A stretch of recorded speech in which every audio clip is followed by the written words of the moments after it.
Alhamdulillah wa syukurillah, kita panjatkan puji dan syukur kehadirat Allah Subhanahu wa taala karena berkat rahmat, karunia, anugerah dan ridhonya Allah kita semua dapat berkumpul di tempat ini dalam rangka pembukaan Muscak ke-13 DPC HIPMI Kota Makassar. Sejarah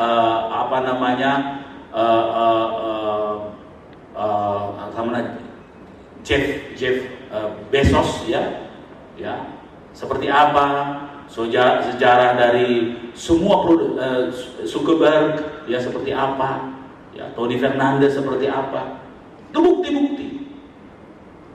Kita mampu membaca tanda-tanda kalau kita punya referensi bukti. Musyawarah cabang HIPMI ke-13 HIPMI Kota Makassar. Bismillahirrahmanirrahim.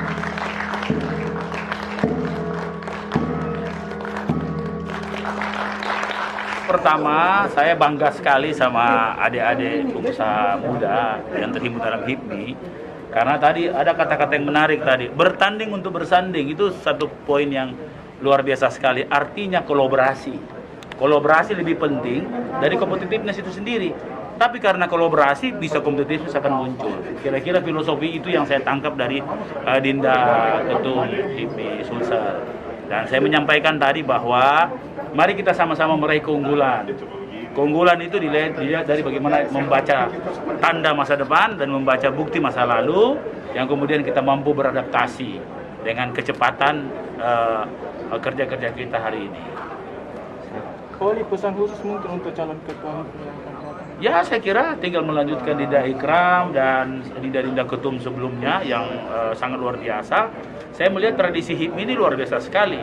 Proses pengkaderan, kemudian bukannya pengkaderan, pendampingan anak-anak muda kita. Karena saya bilang bahwa sebenarnya kata kunci HIPMI itu ada di pengusaha muda. Kata pengusaha muda itu adalah the next generation, adalah generasi pemilik masa depan yang harus dimulai dari hari ini. Jadi namanya preparasi, hari ini itu preparasi. Dan preparasi itu harus ada pendampingan. Jadi tata cara, tradisi HIPMI itu luar biasa. Senior-senior itu selalu ada pembimbingan kepada adik-adiknya semua. Dengan tidak ada 2 periode, itu luar biasa sekali. Jadi proses pengkaderan itu bisa berjalan lancar.